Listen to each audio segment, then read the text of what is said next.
कि कल सुबह यानी कि कल तारीख है 16 मार्च 2022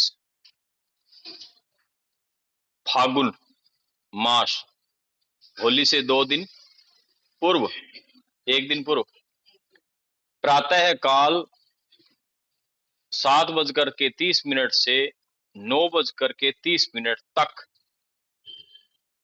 फागोत्सव कार्यक्रम होगा। ऐसा उत्सव जो फाग के महीने में मनाया जाए, फाग उत्सव। उत्सव का मतलब खुशी। चूंकि बसंत का समय चल रहा है, नव संचार है, रक्त का भी नव संचार, विचारों का भी नव संचार। ठंड से कड़कड़ाते हुए, कांपते, धूजते, नाकों से छींकते, नाक चलते हुए, बार बार छुप छुप करके अपने नाक को ऐसे छींक ना आ जाए इसलिए कुछ अंदर रोकते हुए कुछ बाहर निकलते हुए, सारे गदा मस्ती, जिनके घुटनों में दर्द था, कमर में दर्द था, वो तड़फे हुए, इधर से दबार, उधर से दबार, यहां से दुख रहा है, यहां से दुख रहा है, सर करें क्या। अर्थात तो वो सारा जो समय होता है वो सर्दी का, और उसके बाद में अब सारी चीजों में दोबारा सुधार, नया खून, नई जागृति, नई चेतना। और इसीलिए हिंदू पंचांग या कालगणना के अनुसार नव वर्ष का एक बहुत ही गजब का ये टाइमिंग रहता है। तो इसलिए अच्छा, नव वर्ष दूसरे दिन चालू हो जाएगा ना फिर। हाँ, तो ये देखो नव वर्ष के प्री वो 2 दिन पहले, वो जैसे 31 दिसंबर वाला कार्यक्रम होता है, वैसे ये कार्यक्रम हो गया एक तरह से, और असल में यही है। तो ये प्रोग्राम होगा कल शेखर योगपीठ में, सभी साधक पधारेंगे। प्रथम batch, second batch, third batch, तीनों ऑनलाइन ऑफलाइन। इसके बाद में 9 से लेकर 11 वाले भी सभी लोग आ सकते हैं, जिनको दुख दर्द तकलीफें ज्यादा हैं वो भी आ सकते हैं। कार्यक्रम के अंतर्गत रहेगा हल्का सुंदर गुलाल, 3 4 5 रंग पंचरंगा, फूलों से नहीं किया जाएगा, पंचरंग, और फूलों से भी थोड़ा इस्तेमाल, फूलों का भी कर लेंगे। इसके बाद में आ गया ढोलक, उसके वाद्य यंत्रों का इस्तेमाल संगीत के लिए, हारमोनियम का इस्तेमाल, कोशिश की जाएगी कि चंग का भी इस्तेमाल किया जाएगा, खड़ताल का भी इस्तेमाल किया जाएगा, और मंजीरे बजाए जाएंगे। और तो जो भी वाद्य यंत्र जिसके भी टच में हो, वो सभी वाद्य यंत्र यहाँ लेकर के, घुंघरू भी, पैरों में बढ़िया घुंघरू बांध करके महिलाएं नाचेगी, भंगड़ा डालेंगे, और साथ में गिद्दा डालेंगे, गिद्दा डालेंगे।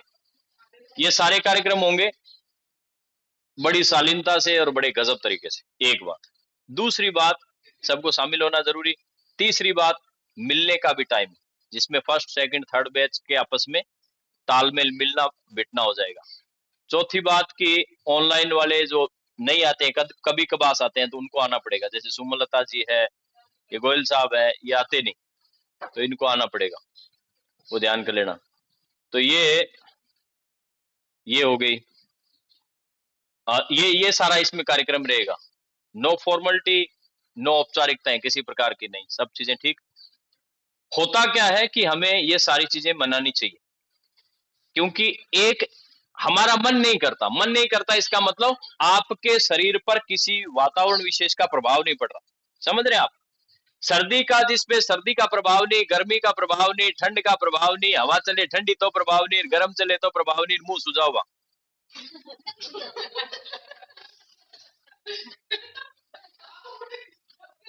हंसो चाहे, मैं तो नहीं हंसूंगा।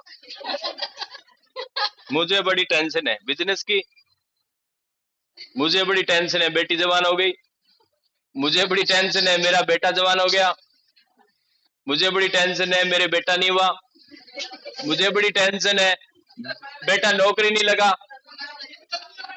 हाँ मुझे बड़ा टेंशन है मुझे मोटी कहते हैं,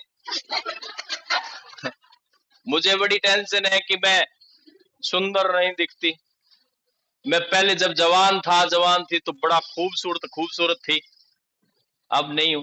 ऐसे करके आप तरह तरह के डिप्रेशन, एंजाइटी में सूझे हुए रहते। वैसे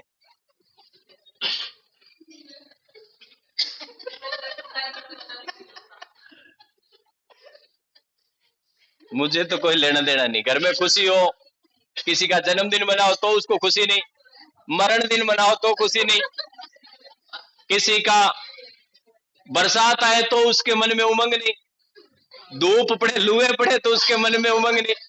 तो ऐसे ठूठ जीवन जीने से अच्छा है कि समय की धारा के साथ बहे, अनवर्त रूप से बहे, जब जो रंग हो उस रंग के साथ चले।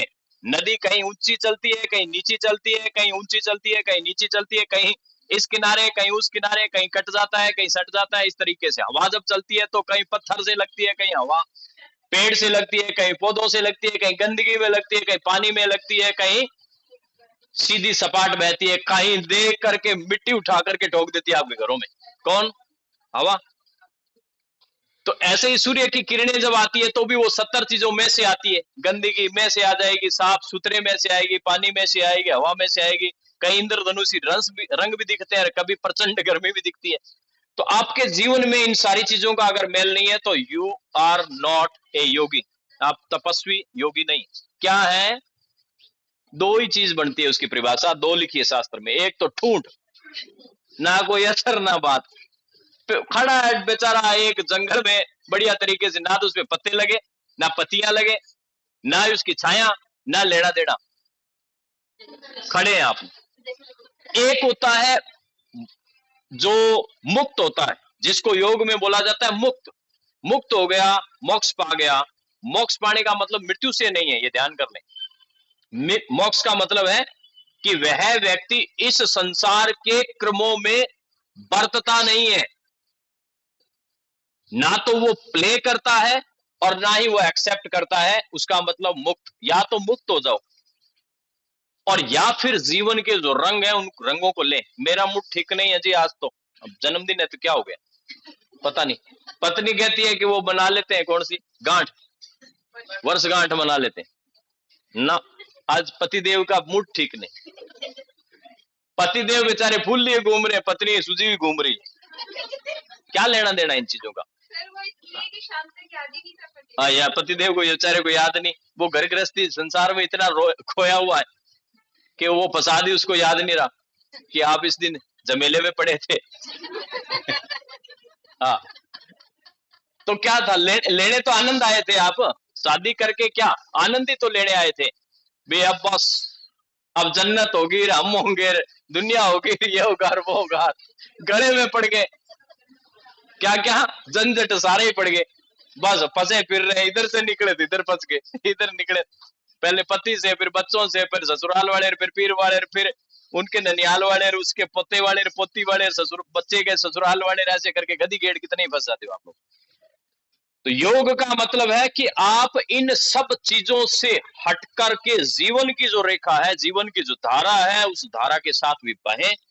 ये सारी घटनाक्रम एक गृहस्थी के साथ चलता रहेगा, हमेशा चलेगा, ना रुका है ना रुकने वाला है। आपके बडकों से नहीं रुका, हमारे बडकों से नहीं रुका, भगवान के बडकों से नहीं रुका। भगवान कृष्ण क्या करते हैं? सारी क्रियाएं वही करते हैं जो आप करते हैं। भगवान शिव क्या करते हैं? वही क्रियाएं जो आप करते हैं, मैं करते हैं, वो सारी की सारी। वो भी गृहस्थी है, बच्चे हैं, बचपन होता है, उनका बुढ़ापा होता है, उनकी जवानी होती है, उनका हर तरह से सारा जीवन वो लेते हैं, लेकिन वो धर्म के अनुसार, नीति के अनुसार, न्याय के अनुसार।